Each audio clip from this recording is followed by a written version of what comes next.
This is called in-stream gravel mining. It is happening in Costa Rica today on a scale that is rarely seen.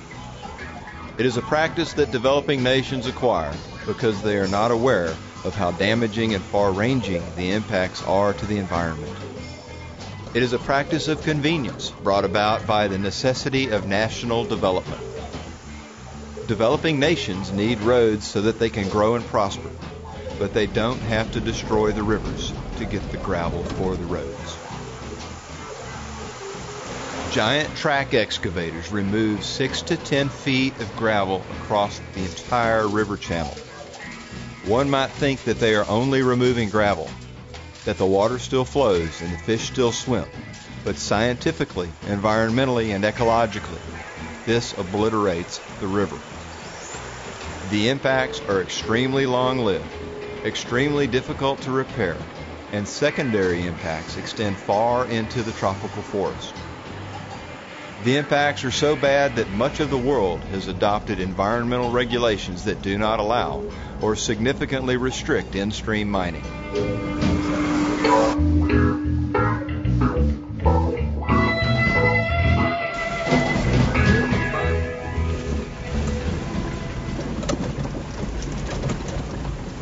No, maybe they're doing.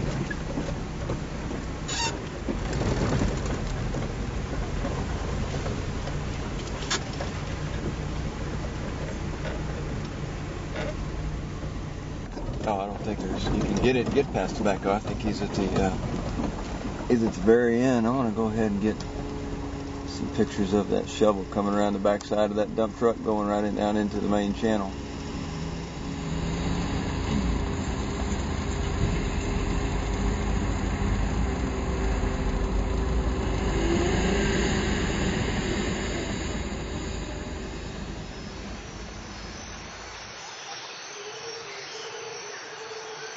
The west coast of Costa Rica has been besieged by this practice.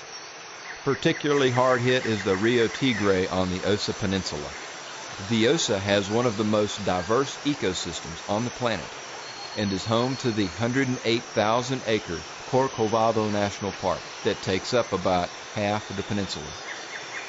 There are 4,000 to 5,000 plant species on the Osa, 124 species of mammal, over 50 bats, 375 species of birds, 117 species of reptiles and amphibians, 66 freshwater fish species, 70 species of crabs, 6 cat species, 4 monkey species, and as many as 10,000 insect species.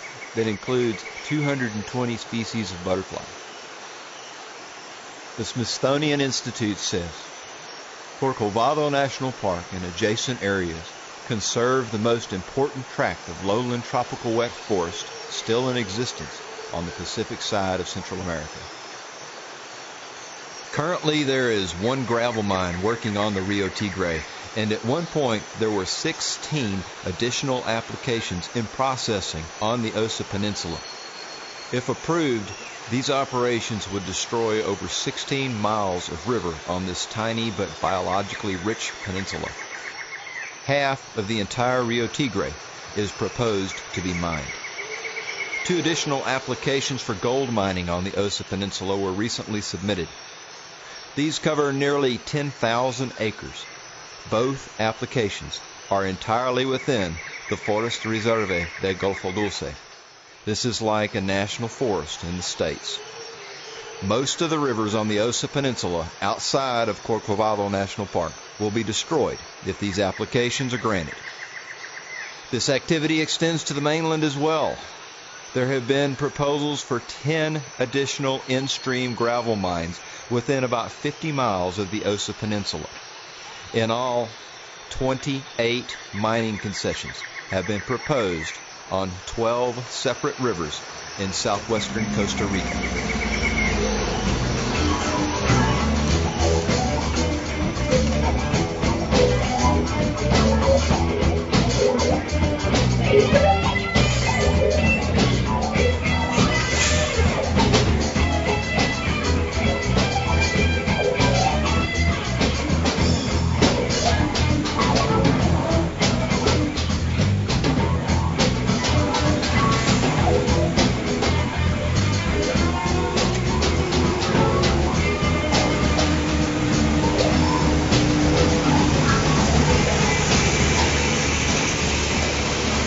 The extensive damage to the ecosystem that is caused by this type of gravel mining is not easily repaired either by nature or by man's efforts.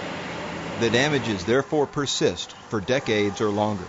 In this situation, the damage is likely much worse than in other parts of the world, simply because of the great diversity and fragility of the rainforest.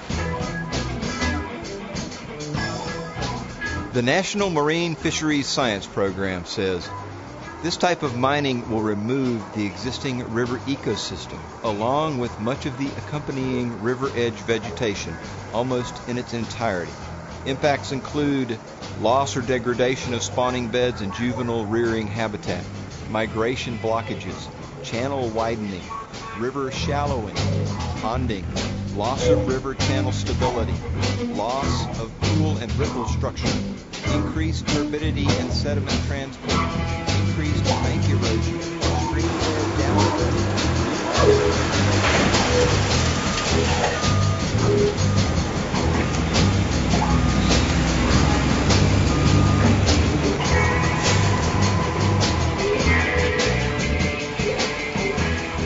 But more alarming, the impacts can reach far beyond the arm of the excavator and the tracks of the gravel trucks. Tropical forest ecologists have shown that gravel mining far downstream can have negative impacts on the uppermost reaches of a river. A river is the single most important piece of an ecosystem. If the river is removed, the environment suffers in far-reaching ways. In the 19th century, a form of in-stream mining was practiced during the gold rush era in western North America. It is called placer or dredge mining, and it severely alters the entire riverbed. Most western states in the U.S. have programs currently under operation to restore damage from placer mining that occurred in the 19th and early 20th centuries. What is happening in Costa Rica today is little different from what happened during the Great Gold Rush, well over 100 years ago.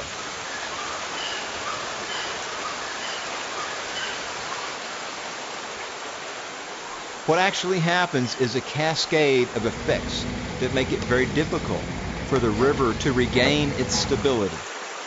The removal of the riverbed destroys nature's armoring that has developed over decades and even centuries.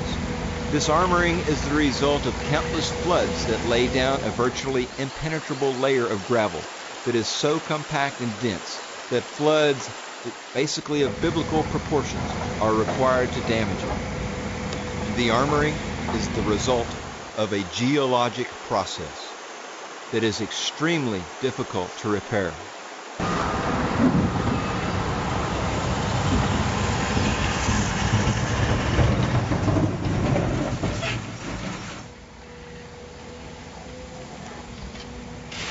I have set up my camera here at this gravel bar to show you what happens when the natural riverbed armoring is removed. You can see the movement of the finest sands from right to left with the flow of the river. I'm going to speed the film up to show what happens over time as the sand and gravel, day after day, decades after the gravel mining operation has concluded, continue to move because this special armoring, the extra compacted river gravels from flood after flood that took geologic amounts of time to be created, has been excavated.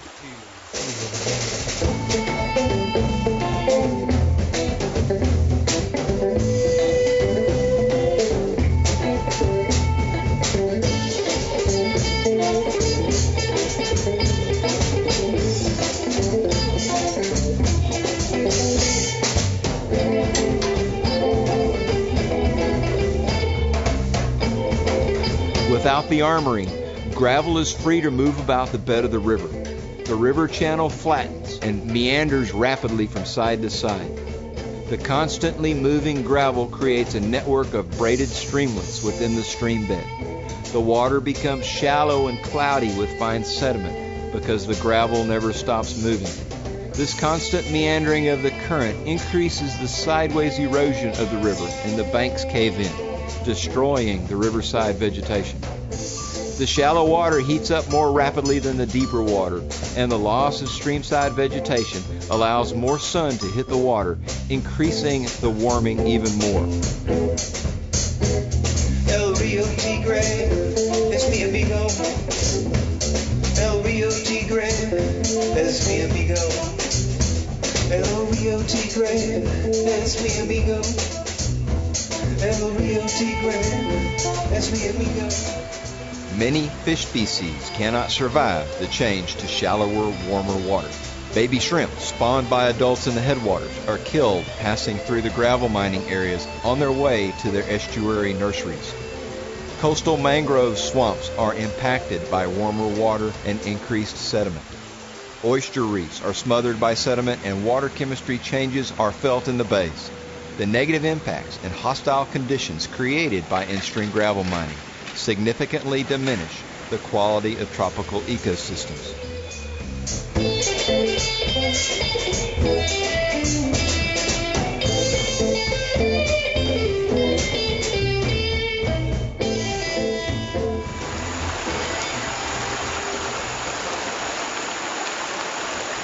This is the Rio Tigre on the Osa Peninsula of Costa Rica. The gravel mining will stop about a kilometer downstream from here. There's some waterfalls and rock outcroppings between here and there, and the direct impacts of the gravel mining will not reach this far upstream, but the indirect impacts, those impacts on the ecosystem around the mined area will reach up here. When you remove a river, as is proposed in this gravel mining here, you remove everything involved with the river. That's all of the different ecosystems, the river ecosystem, the habitat of the riparian zone that is around the river. The removal of these things impacts the adjacent habitats. That in turn has an impact on the habitat next to it. If you take the food away from the river, creatures that live in the forest will no longer have that food, and they'll have to go somewhere else to find food. That impacts those creatures somewhere else who would normally be using that food. This occurs in a chain reaction that goes all the way to the headwaters of the river. So even though the gravel mining may be distant, it'll still affect areas like this. This is the Reserva de Forestería de Golfo Dulce, which is the forest reserve of the Gulf of Dulce. About a kilometer upstream from here is the Corcovado National Park, which is an even more protected area in the rainforest of Costa Rica.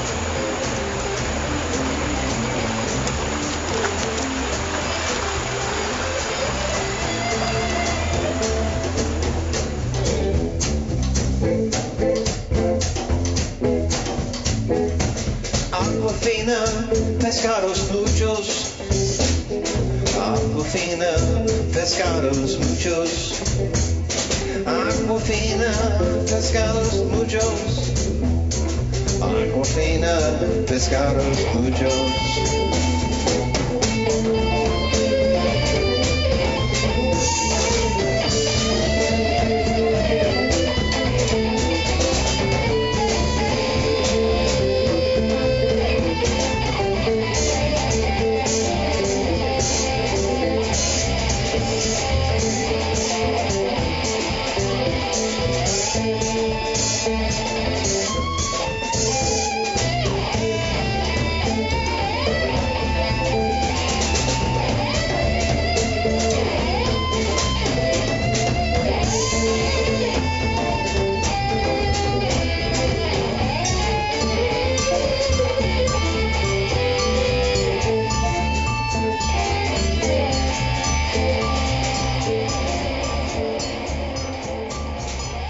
So you might be able to see now how this environmental catastrophe can cascade away from the river, even far upstream.